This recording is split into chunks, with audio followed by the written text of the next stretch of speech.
Todo el mundo tiene una idea aproximada sobre la psicología, sin embargo, en general se tiende a minimizar su rol en la sociedad. La psicología se define como el estudio del comportamiento y de los procesos mentales, teniendo como meta ayudar a resolver problemas mentales o conductuales para mejorar la calidad de vida de las personas.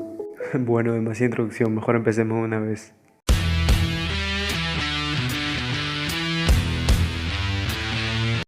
El comportamiento humano es una de las dinámicas más complejas que pueden existir. La tía psicología lo sabe muy bien. Para entender mejor por qué somos como somos o por qué hacemos lo que hacemos, puede resultarnos ayuda a comprender los procesos psicológicos básicos.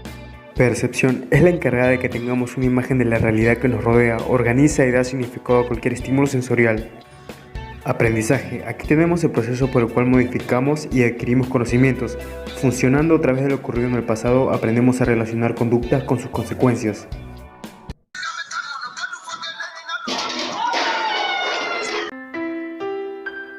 Lenguaje. El ser humano es un ser social, por eso el lenguaje nos aporta la capacidad de comunicarnos con los demás. Esta comunicación se realiza por medio de un código simbólico complejo, el idioma. Su complejidad nos permite describir con precisión casi cualquier cosa. La Universidad de Copenhague realizó un estudio donde demostraron cómo el lenguaje está relacionado con la evolución de la mente y cómo ambas favorecen la unión y ese vínculo donde el ser humano se hace como la especie más avanzada de nuestro planeta. Atención, está encargado de enfocar nuestros recursos en una serie de estímulos e ignorar el resto. Esto es así porque del medio recibimos a la vez una gran cantidad de estímulos que nos es imposible atender a la vez. Memoria nos permite codificar la información para almacenarla y luego poder recuperarla, recordando información como cuál es la capital de Francia o cómo se juega el fútbol. La psicología es sin duda alguna un puente por el cual podemos optar y transitar por él y lograr alcanzar una comprensión del funcionamiento de nuestra mente. Al final la decisión será nuestra.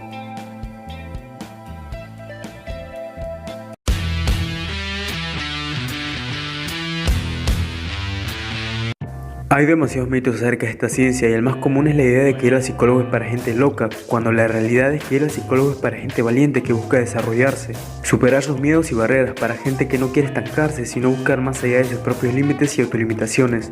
La realidad es que cuando hay un conflicto en la personalidad puedes ir a cualquier parte del mundo y siempre será lo mismo, porque es difícil escapar de nuestros propios demonios, metafóricamente hablando. Cuesta trabajo enfrentarlos, pero es la única solución.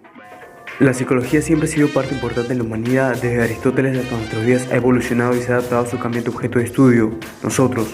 Ahora se adapta también a los nuevos paradigmas. La psicología está ahí para enfrentar la realidad con todas sus dificultades. Nos muestra que no hay opciones, nos muestra que la ciencia tiende cada vez más a entendernos y enfrentarnos. Es una práctica que en la actualidad es imprescindible si queremos avanzar. Necesitamos de las herramientas que nos ofrece y que están ahí para quien quiera tomarlas. El psicólogo Leon Festinger propuso la teoría de la disonancia cognitiva. Explica que las personas tienen la necesidad de que sus creencias y actitudes estén relacionadas. Bueno, hasta aquí no hay nada raro, todos actuamos en base a lo que decimos y creemos, pero esto es lo interesante, cuando no existe esa relación, lo que ocurre es que provoca una incomodidad en la persona, impulsándola a cambiar de actitud y creencias, o a defenderlas, llegando a autoengañarse. Un ejemplo es el de los fumadores. Todos sabemos que fumar provoca cáncer, incluso la muerte, entonces ¿por qué la gente, sabiendo todos estos efectos, todavía fuma? Saber que fumar es perjudicial para la salud, pero continuar fumando produce un choque entre dos conocimientos. Debo estar sano y fumar es dañino para mi salud. Si somos fumadores, probablemente no vamos a prestar la suficiente atención a las pruebas sobre la relación tabaco-cáncer. Las personas no quieren oír cosas que les pongan en conflicto con sus más profundas creencias y deseos, a pesar de que en el mismo paquete de tabaco hay una advertencia sobre la seriedad del tema. Si estamos convencidos totalmente de que todo está bien, aunque tengamos una leve sensación que no es así, nos vamos a mentir. Debemos ser fuertes y autocríticos para buscar esa ayuda que necesitamos, o simplemente para abandonar esas ideas impuestas que nos hacen daño y nos mantienen en una jaula mental, haciéndonos sentir como muertos en vida.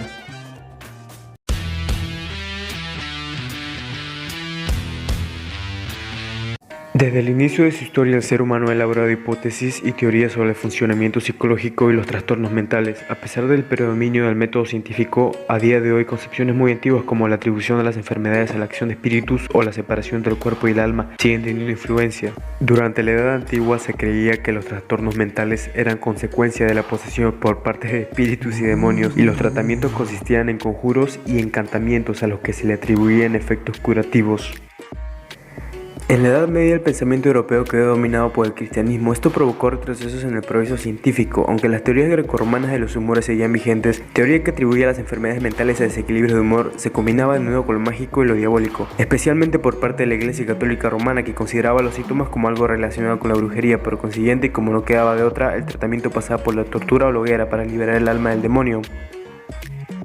Pero no hace falta remontarnos tan lejos. En la Europa del siglo XIX proliferaron los manicomios, una especie de cárceles en las cuales la tortura fue disfrazada en forma de curación.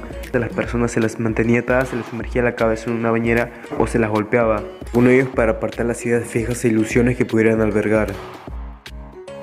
En el año 1949 le fue concedido el Premio Nobel de Medicina al Dr. Egas Moniz por su descubrimiento del valor terapéutico de la lobotomía en la psicosis. ¿Qué es la lobotomía? Pues un tratamiento que consiste en cercenarle un trozo del cerebro al paciente. ¿En base a qué investigaciones se justificó su aplicación? Aunque resulta increíble, se basó en una única observación en un único caso que ni siquiera era humano sino un chimpancé. Unas 50.000 personas fueron lobotomizadas con poco o ningún seguimiento posterior para conocer las consecuencias de la intervención.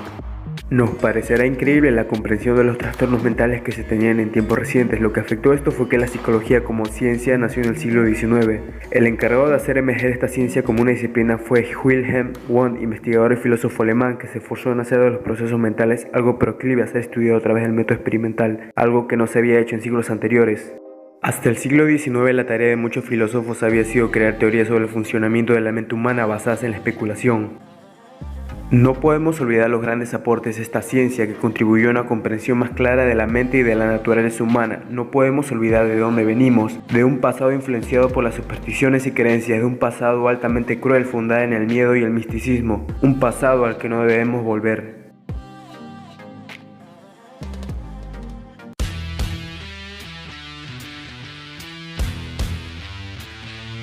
Es increíble cómo cambia tu vida cuando cambias un pensamiento. Cada nuevo pensamiento es como una pequeña tormenta eléctrica recorriendo nuestro cerebro. Ellas moldean la forma en que vemos el mundo. El continuo avance en las técnicas de diagnóstico como las tomografías computarizadas han provocado grandes avances en la comprensión del funcionamiento cerebral. Pongamos un ejemplo, cuando miramos una pelota de color rojo y nuestra retina capta cada característica, la información viaja por estructuras cerebrales determinadas. Bien, ahora, si imaginamos una pelota de color rojo, por asombroso que parezca, nuestro cerebro activará exactamente las mismas estructuras. El cerebro refleja la misma actividad cuando ve que cuando imagina. Esto hace preguntarnos si para el cerebro no hay diferencia entre lo que ve y lo que imagina, ¿cuál es nuestra verdadera realidad? La realidad es solo una percepción, aunque muy persistente. Nuestra realidad está conformada por algo tan simple como poderoso, nuestros pensamientos. Pero ¿qué son realmente los pensamientos? En el sentido literal, es simplemente una fórmula química determinada acompañada de un impulso eléctrico. Sabemos que los pensamientos son generadores de emociones. Bien, si nuestro cerebro se habitúa a recibir un tipo de patrón emocional, puede acabar creando hábitos de pensamiento. A veces quedamos tan sometidos a una emoción como el miedo que terminamos perdiendo el control. Nuestra realidad está limitada por nuestros estados de ánimo, el peso de nuestros recuerdos, nuestras interpretaciones y pensamientos. A veces caminamos por el mundo con una visión tan negativa que somos incapaces de ver todas las posibilidades que nos rodean. Aprendamos a ver el mundo ampliando nuestro panorama, siendo más objetivos y racionales y menos emocionales. Y con esto no te quiero decir que suprimas tus emociones, no, para nada, solo que no te dejes influenciar por ellas, mucho menos si son negativas. Podemos tener un diálogo interno, a veces es necesario escuchar cómo nos sentimos, puede ayudarnos a comprender nuestros sentimientos negativos. El ejercicio físico nos ayuda a oxigenar el cerebro y gracias a las endorfinas que se generan, ayudan contra el estrés. Un modo de generar nuevos pensamientos es cambiar de hábitos, romper rutinas, practicar nuevos pasatiempos, conocer gente nueva es estimulante y reconfortante para nuestro cerebro y nuestro estado de ánimo. No olvidando la meditación, esta práctica de armonización entre la mente y el cuerpo afecta positivamente nuestro estado de ánimo. No existen pensamientos neutros, todos nos afectan de diversas maneras, de nosotros depende que sea lo que necesitemos.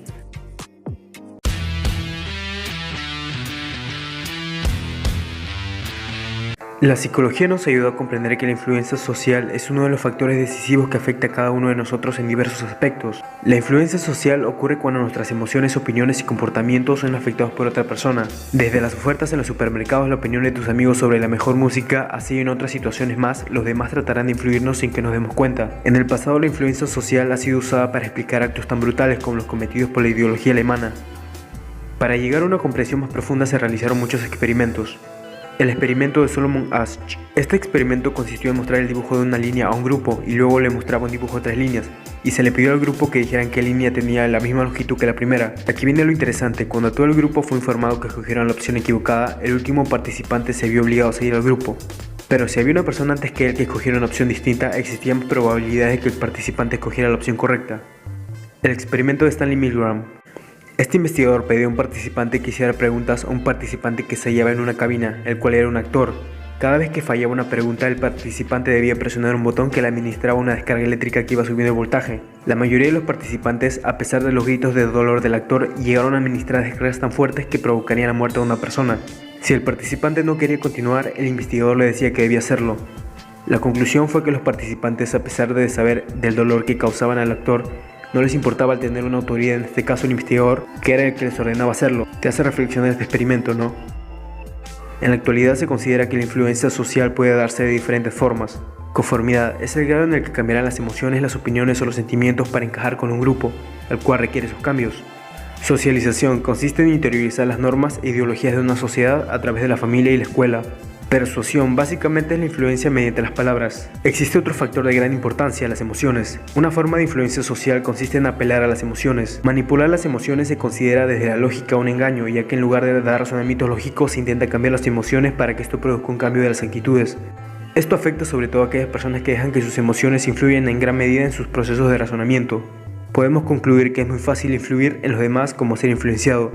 Los grupos sociales y las personas con autoridad influyen e influirán mucho sobre nosotros. La mejor manera de administrar estas influencias no es otra que conocer los mecanismos de influencia y tratar de ser conscientes cuando estos se produzcan.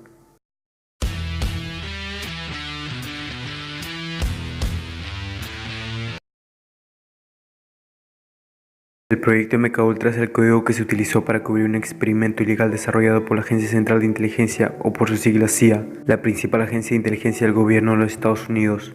Sus orígenes se remontan al 1945, cuando se estableció la Operación Paperclip, un programa dirigido a reclutar científicos nazis. La evidencia que existe sobre este proyecto sugiere que se utilizaban métodos como la administración de drogas y otros químicos, la privación sensorial, el aislamiento y abusos verbales y sexuales, para manipular los estados mentales y las funciones cerebrales. Este proyecto se hizo público en 1974 por parte de una investigación del New York Times, que publicó apenas lo que se pudo saber. Las investigaciones se basaron en los testimonios de personas que sobrevivieron a los experimentos, ya que el director de la CIA en 1973, Richard Helms, ordenó destruir muchos de los documentos relacionados con el proyecto MKUltra. Se tiene información que cerca de 30 universidades e instituciones como empresas farmacéuticas y clínicas médicas formaban parte de este programa, cuyos métodos solían incluir el uso del LSD sin el consentimiento de las personas que eran ciudadanos canadienses y estadounidenses. Se reclutaron indigentes, pacientes con enfermedades mentales, prostitutas y miembros de bajo rango del ejército, entre otros, sin su consentimiento. Otros de los objetivos del proyecto MKUltra eran hallar sustancias que facilitaran el pensamiento ilógico y la impulsividad, sustancias que incrementasen la eficiencia mental y la percepción, sustancias que produjesen amnesia y confusión mental, sustancias que alteraran la personalidad haciendo a la persona controlable. Hoy se sabe que fueron miles las víctimas de estos crueles experimentos que sufrieron daño cerebral permanente. No es más que esto lo que se sabe: la cantidad de muertos, la verdadera naturaleza de estos experimentos y los protocolos empleados son desconocidos. El proyecto MKUltra muestra hasta qué punto son capaces de llegar los organismos de poder para obtener lo que se proponen. No tuvo lugar en una dictadura, sino en un país que se jacta de ser representante de la democracia, en una de las potencias mundiales, que se atrevió a experimentar con sus propios ciudadanos. Esto hace hacernos preguntar: ¿habrá experimentos similares en otros sitios que aún no conocemos? No te invito a la paranoia conspirativa, para nada. Solo te invito a reflexionar.